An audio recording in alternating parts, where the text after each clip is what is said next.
At 5 years old, my parents sent me a postcard of themselves at the top of Christ the Redeemer.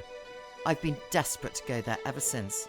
It's only taken 40-something years, but my God, it did not disappoint.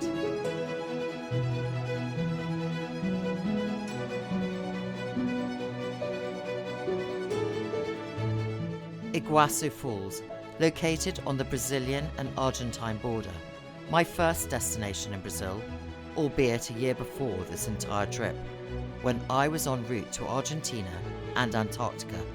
But that's another story. This is a boat trip under the falls, and one of the many exceptional things you can do in this diverse and stunning country.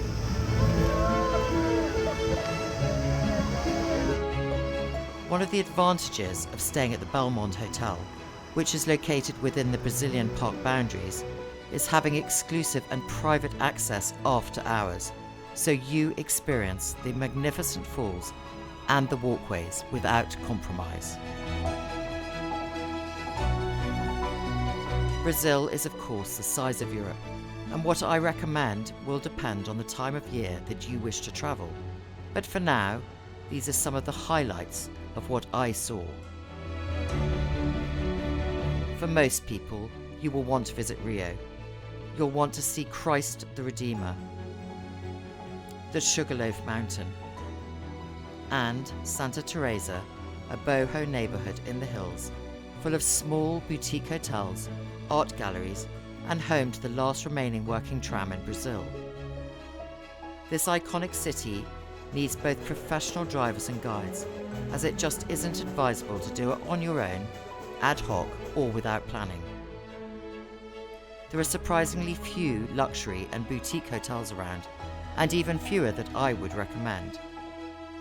Planning in advance to get the right property for your style and your budget is key. If you want to visit the beach in Brazil, the Bahia Peninsula in the northeast is famous for its natural beauty, with stunning beaches, mangroves, and crystal clear lagoons. The peninsula remains relatively untouched, with authentic colonial towns and an off-the-beaten-track and eco-luxury experience. Alternatively, Paraty, located on the Costa Verde between Rio and São Paulo, is a historic colonial town with access to beautiful islands, bays, beaches, and mountains. The Old Town, a UNESCO World Heritage Site, has well-preserved 18th century architecture, cobbled streets, numerous restaurants, and a vibrant arts culture.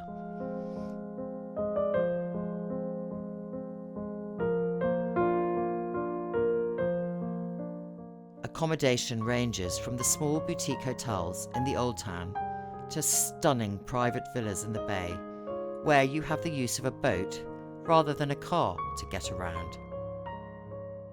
This is our little lunch spot, a simple fish restaurant. I mean, look at these views. It's absolutely magnificent.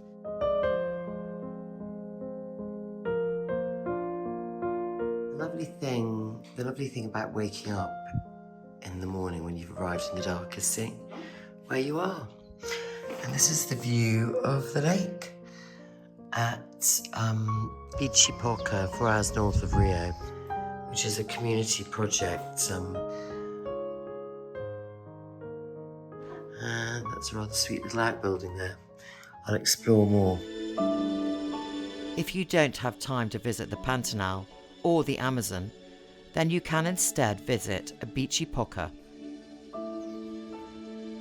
This stunning hacienda is located in a 15,000-acre private reserve within the Minas Gerais, Brazil's Atlantic rainforest. This eco-tourist project is a place where people go to rappel, enjoy the numerous waterfalls, hike, bike, horse ride, and all with an expert guide.